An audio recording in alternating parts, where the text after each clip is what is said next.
I love being outdoors, I love being out on the water, I like being active and physical.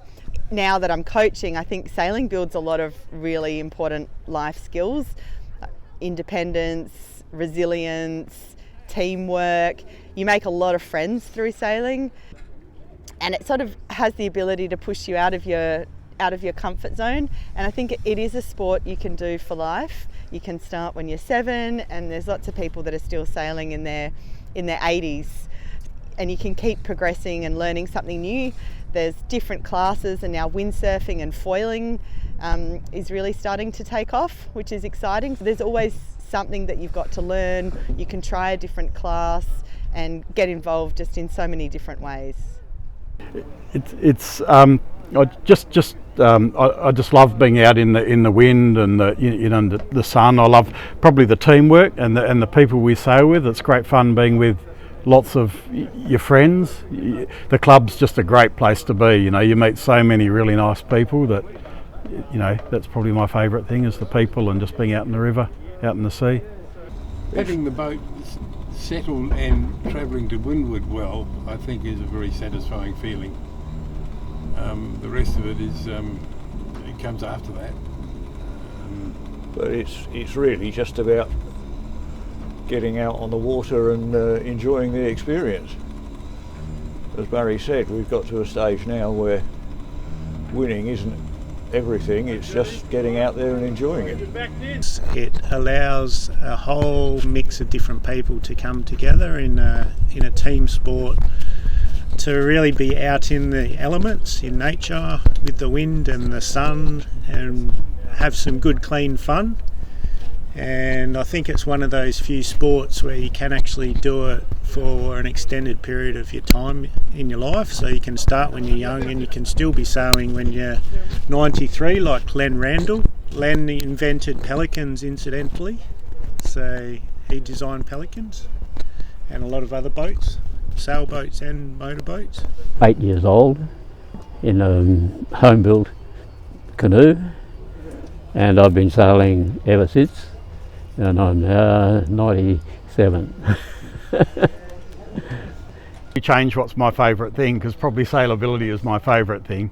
Every Wednesday we take out disabled people sailing on dinghies that are made specifically for taking disabled people out, and I just get a real thrill out of seeing people who can't sail by themselves get out and have the same fun we can, because sailing's just great. And I like to see everyone have a go at it, and it's just great seeing all those guys out. And at the end of the season, at the beginning of the next season even, some of the guys are saying it's their favourite day of the week, and they just look forward to it for the whole winter. They're waiting for us to get back, and I am as well, to be very honest.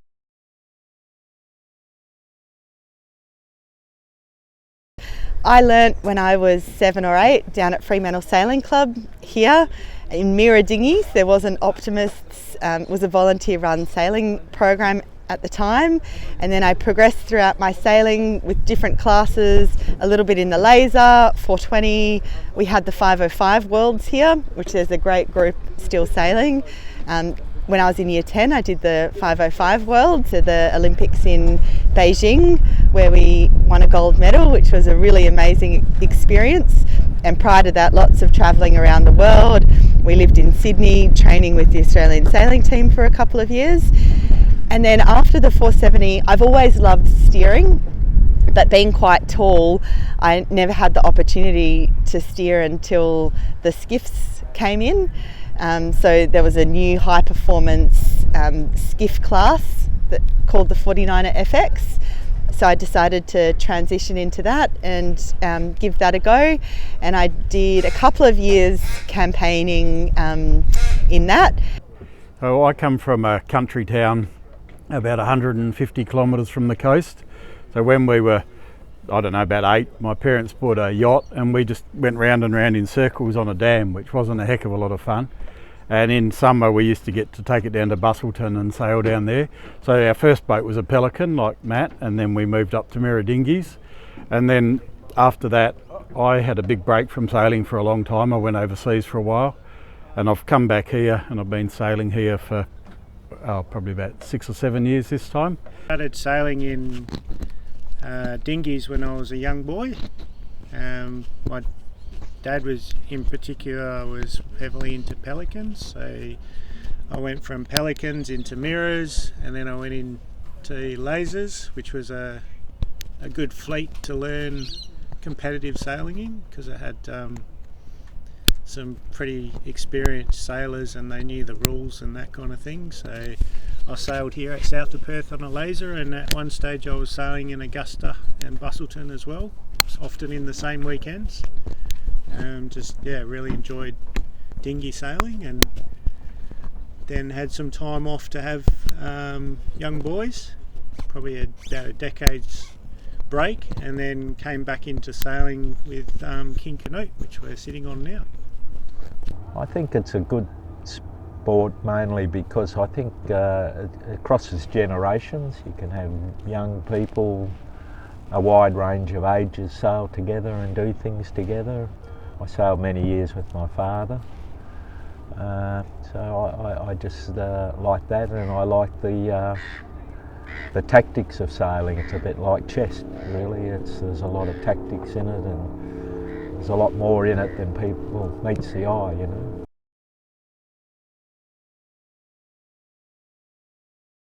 Sailing at the Olympics in Beijing in 2008 with my best friend Elise Retici, because we spent so long working towards it. We went through so many challenges and we got to such a high level, and it was really enjoyable to be able to sail with such refined skills with someone that you'd had so much time with.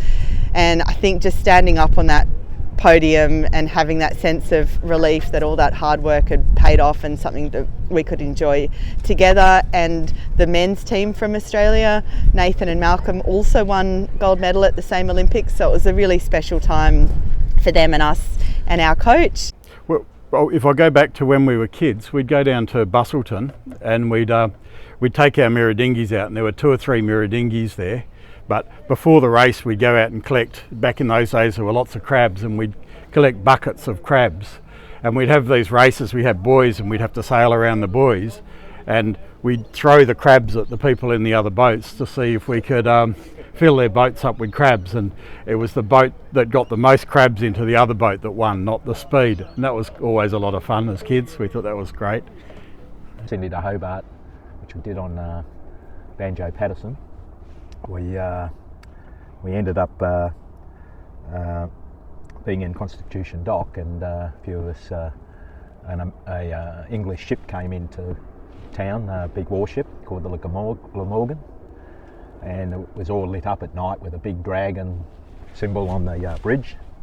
And anyway, what happened was we decided we wanted that dragon, so they had MPs on the pier side and guarding the entry. So we took the yacht around the other side and swung across from the mast to the top of the bridge and took the dragon off. And then we went back to Constitution Dock and had the dragon hanging from our mast. And the next day the MPs sent a letter, arrived at Banjo Patterson with a letter, and what happened was we ended up, they wrote in the letter, the skipper or the captain of the Glamorgan had written in there, if you don't return our dragon by such and such a time, we're going to take your prop off your yacht, and also all the people that were on the bridge or in that area were in a radiation area, and you need to be checked that you haven't got any health issues or whatever. And wanted us to report to them at I think it was about 4 o'clock the next day to meet them. So anyway, we went up to we all went up there and thought we would better return their logo. So anyway, what happened was we were all marched in, and it was very serious and this, that and the other, and then the next thing the ship's doctor came in with a big syringe full of, said, well, I've got to inject all of you.